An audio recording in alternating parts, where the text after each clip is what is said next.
Have you ever wondered how exchange rates are determined and why different countries use different systems? Well, it's all about economics. Today we're going to delve deep into the world of exchange rates and explore the three main types of exchange rate systems: the fixed, floating, and managed float system.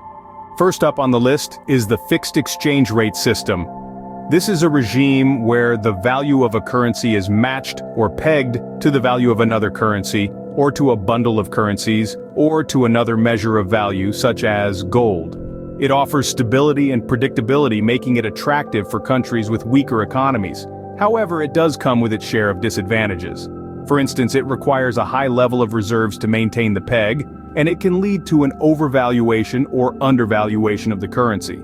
A prime example of a country using a fixed exchange rate is China, which pegs its currency, the yuan, to the US dollar from the year 1997 to 2005.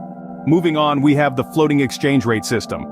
Unlike the fixed system, a floating exchange rate is determined by the private market through supply and demand. It is highly flexible and self-correcting as the exchange rate adjusts itself to economic events. However, it is vulnerable to volatility and unpredictability, which can be challenging for trade and investment. A well-known example of a country using a floating exchange rate is the United States. And lastly, we have the managed float system.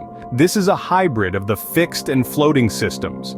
Here, the exchange rate is allowed to fluctuate on a day-to-day basis, but central banks intervene if it becomes too volatile. This system strikes a balance between stability and flexibility, but it requires a skilled monetary authority to manage it effectively.